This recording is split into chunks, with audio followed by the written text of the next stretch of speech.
টাকা করে লক্ষ্মী ভান্ডার পাই, সেটা থেকেই আমরা 1000 টাকা করে চাঁদা দিয়ে দুর্গাপুজোটা করব। এইভাবেই আমরা গত বছর এগিয়েছিলাম।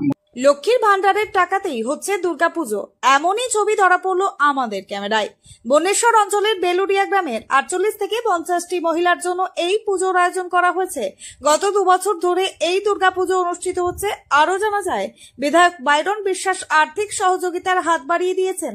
এই পুজো নিয়ে রিঙ্কি দাস কি জানিয়েছেন দেখুন সেই ছবি সময় বার্তার পর্দায়।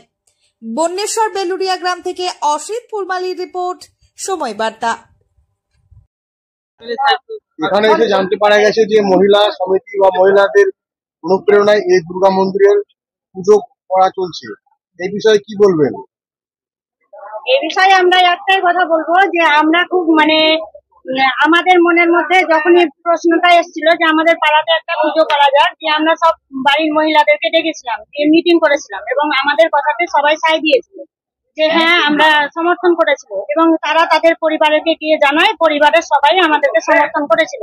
নিয়ে আমরা বলেছিলাম যে আমরা তো মাসে মাসে মাননীয় মমতা ব্যানার্জি অনুপ্রেরণায় আমরা 1000 টাকা করে লক্ষ্মী ভান্ডার পাই, সেটা থেকেই আমরা 1000 টাকা করে চাঁদা দিয়ে দুর্গাপুজোটা করব। এইভাবেই আমরা গত বছর এগিয়েছিলাম। মোট কতজন মহিলা রয়েছেন এখানে? আমরা মোট 48-50 জন এরকম হবে। সরকার থেকে কোনো টাকা পাওয়া গেছে? না, আমরা এখনো পাইনি। তবে মাননীয় বিধায়ক বাইরন বিশ্বাস উনি আমাদেরকে কালকে 15,000 টাকা আর্থিক অনুদান করেছেন, সাহায্য করেছেন। এবছর এই পুজোটা কতদিন চলছে? পুজোটা 2 বছরের, গত বছর আর এবছর 2024-25। কি চাইছেন?